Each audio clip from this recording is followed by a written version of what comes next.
चलिए आज फिर से स्टार्ट करते हैं एनएसओ क्लास 5 का। और आज हम करने वाले जो है वो है third chapter plants. Third chapter plants करने वाले हैं। प्लांट्स का चैप्टर हमें सॉल्व करना है यहाँ पे, तो स्टार्ट करते हैं। तो यहाँ पे चैप्टर 3 प्लांट्स है और इसमें रिलेटेड क्वेश्चन है parts of a plant, seed structure and germination, agriculture, reproduction in plants, seed dispersal, things we get from plants. तो चलिए एक एक क्वेश्चन पढ़ते हैं और उसे हम सॉल्व करते हैं। तो यहाँ पे पहला क्वेश्चन दिया हुआ है, विच of the following shows the correct match of a seed and it modes of dispersal. तो मोड्स ऑफ डिस्पर्सल आप किसे कहेंगे? डिस्पर्सल मतलब जब सीड एक जगह से दूसरी जगह जाती है तो उसे आप कहेंगे मोड ऑफ डिस्पर्सल।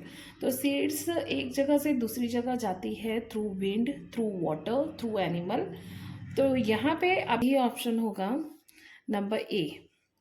ठीक है, अब यहाँ पे देखिए क्वेश्चन नंबर 2 दिया हुआ है, select the plant pair that show similar mode of vegetative reproduction. Similar mode of vegetative reproduction मतलब सेम वे से वो उगता है, रिप्रोडक्शन होती है उसकी। तो जिंजर रेडिश है, कोकोनट बीट रूट है, रोज कैरेट है और स्वीट पोटैटो एंड दहीलिया है। तो यहाँ पे आप देख सकते हैं इसका सही आंसर होगा sweet potato and dahlia. Number 2 will be the correct answer. Okay, चलिए क्वेश्चन नंबर 3 देख लेते हैं। क्वेश्चन नंबर 3 है, in India crops that are grown in summer are called kharif crop, which of the following are the kharif crop. तो kharif crop हम किसे कहते हैं? मॉनसून क्रॉप भी कहते हैं हम इसे। तो हमें इसमें से ये देखना है कौन कौन से खरीफ क्रॉप है। तो रेडिश, मस्टर्ड, राइस, मिलेट, ग्राम, सोयाबीन, कॉटन और कॉलीफ्लावर, इसमें से कौन से खरीफ क्रॉप है? तो इसका सही ऑप्शन होगा नंबर बी। जैसे कि राइस हो गया, मिलेट हो गया, सोयाबीन हो गया, कॉटन हो गया। तो ये क्या है? खरीफ क्रॉप है। तो इसका ऑप्शन होगा option number B. Okay, question number 4 देख लेते हैं, the purpose of activity shown in the picture. तो ये कौन सा पर्पस दिखाया जा रहा है? तो इसे हम कहते हैं विनोइंग। इस पर्पस को हम विनोइंग कहते हैं। इसमें क्या करते हैं, जो चाफ होता है उसे हम सीड से अलग करते हैं, to separate grain from the stalk of the crop.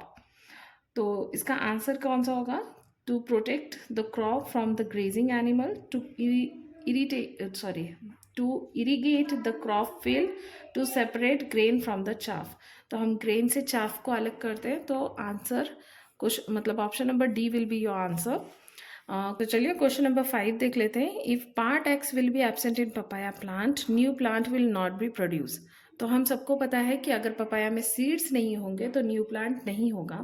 तो इसके ऑप्शन में सीड्स तो नहीं दिए गए हैं लेकिन फ्लावर दिया गया है। तो इसका सही करेक्ट ऑप्शन होगा ऑप्शन बी, बिकॉज फ्लावर से ही वो फ्रूट में कन्वर्ट होता है और फ्रूट्स में ही सीड्स आते हैं।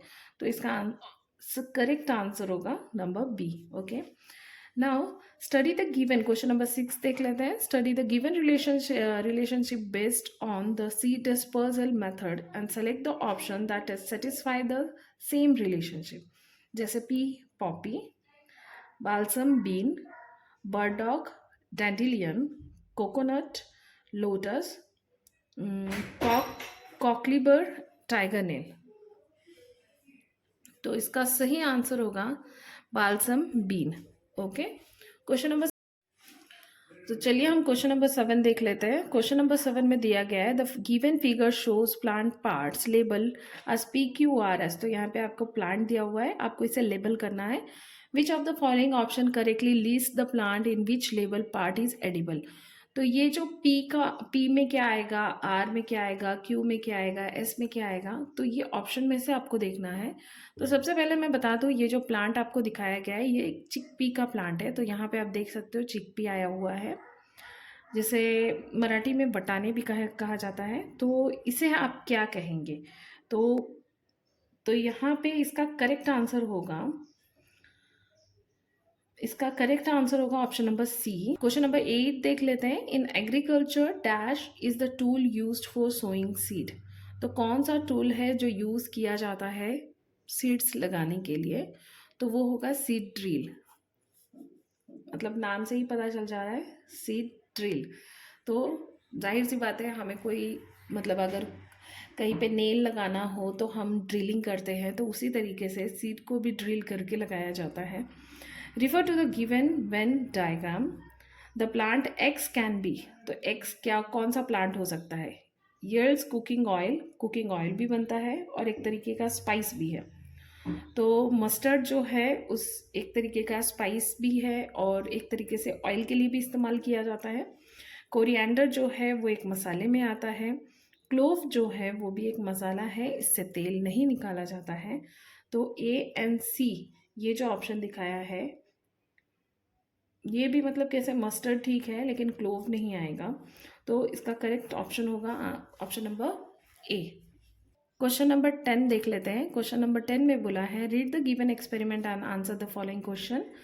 रिया cut a piece of from a potato with an eye or bud. रिया ने एक पटाटो के पीस को लिया है और उस पीस में ना आई है, मतलब पटाटो की आईज बोले तो आप देखते होंगे पटाटोज जो है उसमें कहीं कहीं पे छोटे छोटे होल्स जैसे दिखते हैं और उसमें से वाइट कलर का एक बर्ड निकलता है। तो वो बर्ड या उसे आई भी कहते हैं। और उसने क्या किया है, इसे सॉइल में डाला है और उसे गुड अमाउंट ऑफ सनलाइट और वाटर प्रोवाइड किया है, जिसकी वजह से कुछ दिनों के बाद आप उसमें देख पाते हैं कि वो एक पोटैटो प्लांट में कन्वर्ट हो चुका है। तो इस एक्सपेरिमेंट से आपको क्या सीखने को मिलता है, इस क्वेश्चन में यही पूछा है आपको।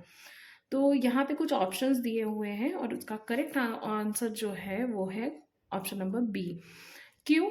क्योंकि in many plants reproduction take place, बहुत सारे प्लांट्स होते हैं जिसके रिप्रोडक्शन कहीं सीड से होते हैं, किसी किसी के स्टेम से होते हैं।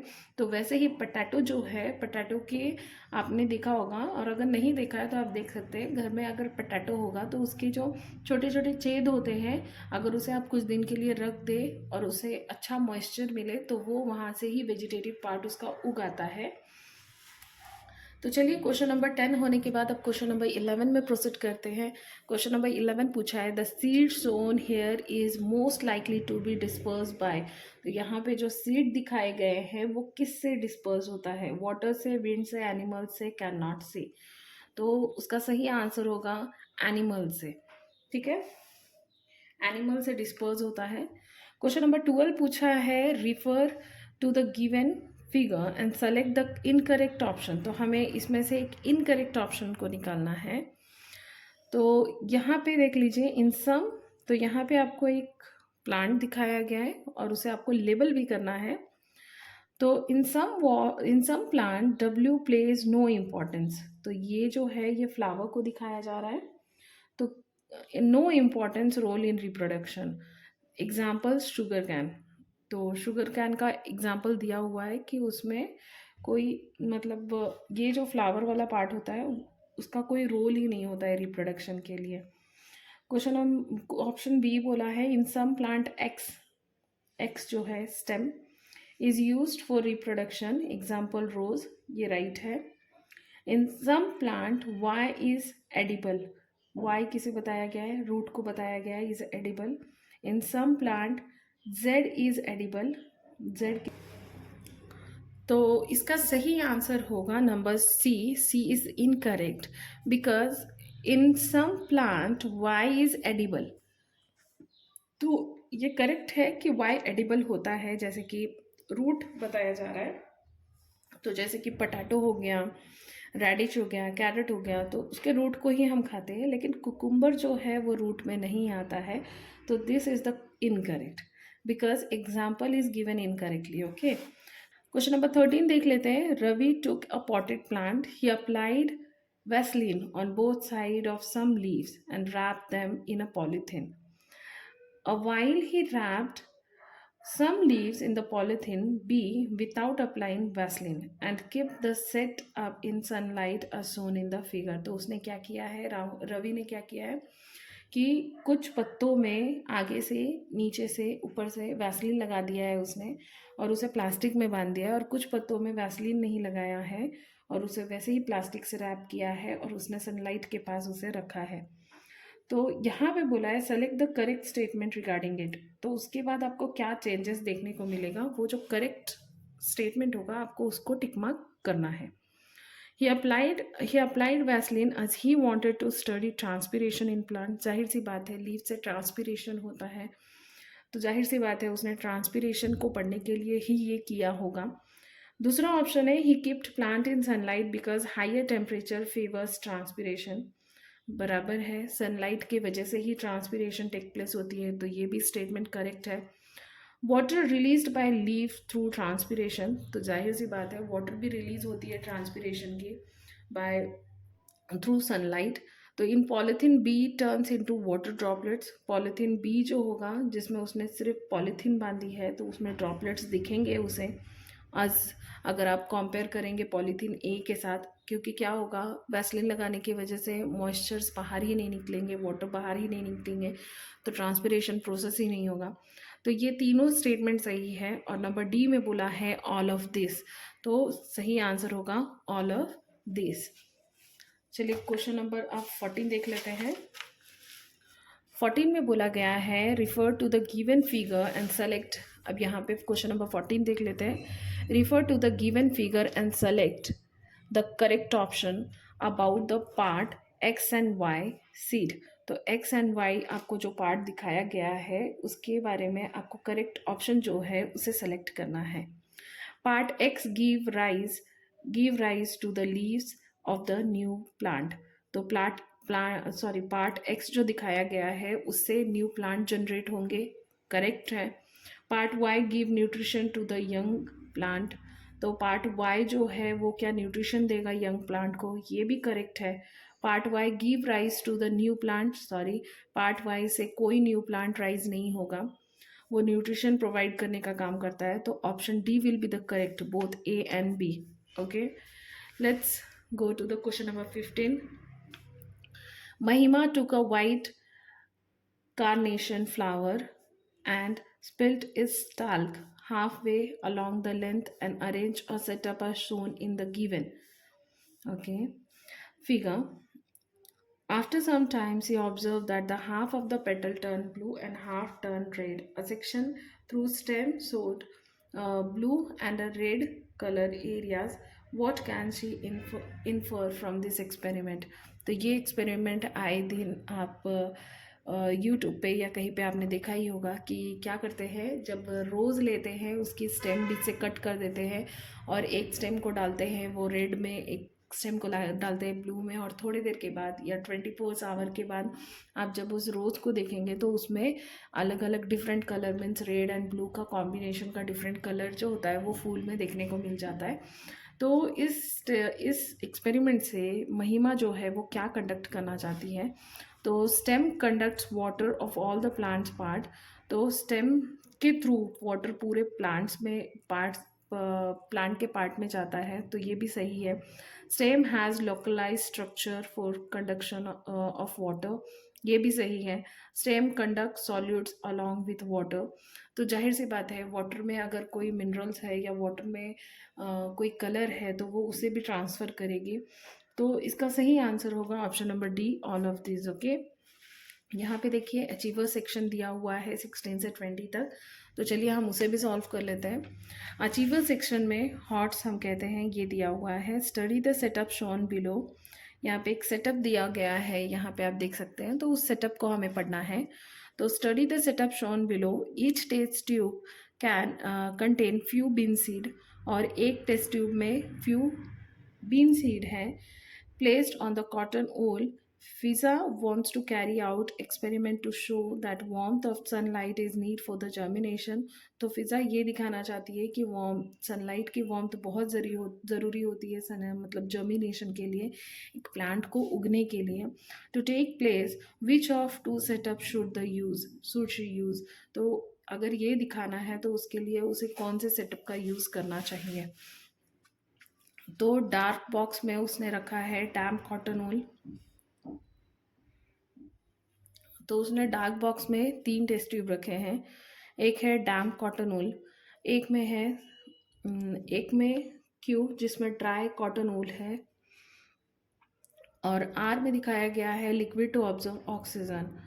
अब यहाँ पे सनलाइट के पास देखिए डैम कॉटन ऊल रखा है उसने और ये ड्राई कॉटन ऊल रखा है। तो इसका सही आंसर क्या होगा? इसका सही आंसर होगा पी एंड डब्ल्यू, क्योंकि डैम कॉटन ऊल जो डार्क बॉक्स में रखा हुआ है एंड डैम कॉटन ऊल जो सनलाइट में रखा हुआ है, ये इसका सही आंसर होगा। क्वेश्चन नंबर 17 देख लेते हैं। एक्सपेरिमेंट के थ्रू ही हमें इसका करेक्ट आंसर्स बताना है। जो एक्सपेरिमेंट को हमें थॉरोली पढ़ना है और फिर उसके बाद हमें आंसर्स बताना है। तो 4 आइडेंटिकल बीकर्स WXYZ, तो यहाँ पे 4 आइडेंटिकल बीकर आपको दिया गया है WXYZ, were set up as shown below and placed under the sunlight for a day। तो धूप में उसे दिन भर के लिए रखा गया है। In which beaker will the concentration of carbon dioxide be the highest?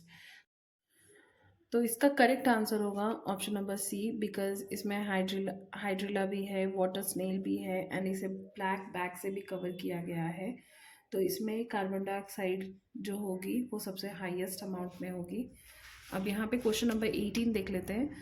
3 different spices, question number 18 देख लेते हैं। 3 different species of a plants were selected by the scientist who wanted to document their method of seed dispersal. उन्हें seed dispersal का method दिखाना था। The graph below show the approximate number of seedling found at various distance around the parent plant. तो यहाँ पे species 1 दिखाया गया है, स्पीसीज 2, स्पीसीज 3 दिखाए गए हैं। अब यहाँ पे देखिए number of seedling, number of seedlings and number of seedlings, distance यहाँ पे दिखाए गए हैं इन अ मीटर। ओके, अब यहाँ पे देखिए, यहाँ पे ये जो डिस्टेंस ऑफ मीटर है ये बढ़ता हुआ दिखाया गया है। ये ग्राफ जो है अप डाउन्स में दिखाए गए हैं and this one like this. तो आपको यहाँ पे देखना है ऑप्शन, यहाँ का देखिए आप, what are the correct method of seed dispersal of each plant. तो एक प्लांट का सीड डिस्पर्सल का करेक्ट मैथड क्या है? तो स्पीसीज 1, स्पीसीज 2, स्पीसीज 3 दिखाया गया है। Water explosion animal, wind animal water, wind animal explosion और एक्सप्लोजन वाटर एनिमल। तो इसका सही ऑप्शन होगा this one, wind animal and explosion. Okay, तो चलिए क्वेश्चन नंबर 19 देख लेते हैं। The given figure show some of the stages in the agriculture practice, arrange them in the correct sequence and select the correct option. तो यहाँ पे देख सकते हैं ये इरिगेशन हो रही है, यहाँ पे वो मैन्योर ऐड कर रहे हैं, यहाँ पे पेस्टिसाइड छिड़क रहे हैं, यहाँ पे वो प्लग कर रहे हैं फील्ड को ताकि उसकी मिट्टी जो है वो उसे ऊपर नीचे कर सके, एयर ही कर सके, और यहाँ पे सोइंग हो रहा है। तो सबसे पहले तो हम प्लगिंग करेंगे, फिर उसके बाद हम उसमें मैन्योर ऐड करेंगे, फिर उसके बाद उसमें सोइंग करते हैं, मतलब सीड्स लगाते हैं, फिर इरिगेशन करते हैं एंड फिर उसके बाद पेस्टिसाइड लगाते हैं। तो उसका सही ऑप्शन होगा ऑप्शन नंबर डी। ओके, अब यहाँ पे देख लीजिए, last question is given. The given diagram shows the life cycle of a plant. एक प्लांट की लाइफ साइकिल दिखाई गई है इसमें। Which of the following statement are true regarding it? Sunlight is not needed for the synthesis of food at stage Q. Stage Q में जाने के बाद क्या उसे सनलाइट की ज़रूरत नहीं पड़ती है? नाउ ऑप्शन 2 में दिखाया गया है photosynthesis takes place only at stage R and S. R और एस में ही सिर्फ फोटोसिंथेसिस होती है। Stage P is not affected by what happens at stage T. Stage T में क्या होता है? स्टेज पी उससे अफेक्ट नहीं होता है। Stage P is not affected by what happens at the stage T. The seed at the stage P, the seed at the stage P needs air, water and warmth to reach Q. Q तक जाने के लिए उसे water, air and warmth की ज़रूरत होती है। तो इसका करेक्ट आंसर होगा आंसर नंबर ए, बिकॉज इसका 2 स्टेटमेंट करेक्ट है। That is sunlight is not needed, synthesis के लिए यहाँ पे सनलाइट की इतनी ज़रूरत नहीं है of food at the stage Q. And दूसरा है द सीड ऑफ पीपी मतलब जब आप सीड लगाते हैं तो उसे एयर, वाटर एंड वार्मथ की ज़रूरत होती है ताकि वो क्यू तक पहुंच सके। तो ये this will be the correct answer. 20 का option A will be correct. Hope आपको ये समझ में आया होगा। और ये आंसर शीट है, तो ये सॉल्व करने के बाद आपको इसे भी सॉल्व करना है। ये प्रैक्टिसेस रखिए, मैं नहीं कर रही हूँ because it is time taking and आप भी थोड़ा इंटरेस्ट ना दिखाए उस चीज़ को करने में। तो तब भी मैं हर वीडियो में आपको बताती हूँ और इस वीडियो में भी बता देती हूँ। जैसे कि क्वेश्चन नंबर 20, आपको यहाँ टोटल 20 क्वेश्चन पूछे गए हैं, तो यहाँ पे 20 क्वेश्चन दिए गए हैं, 20 आंसर शीट मतलब 20 ऑप्शंस दिए गए हैं आंसर शीट में। तो आपको क्या करना है, 20 नंबर का अगर ऑप्शन ए उसका आंसर है तो ऑप्शन ए को आपको डार्कन करना होता है इस तरीके से। और ये वो सबमिशन के लिए लेते हैं और जो क्वेश्चंस होते हैं वो आपको दे दिया जाता है वापस। होप आपको ये वीडियो हेल्पफुल रही होगी। अगर हेल्पफुल है तो अपने फ्रेंड्स के साथ शेयर करना बिल्कुल ना भूलिए और चैनल में नए हैं तो चैनल को सब्सक्राइब ज़रूर कीजिए। तब तक के लिए बाय।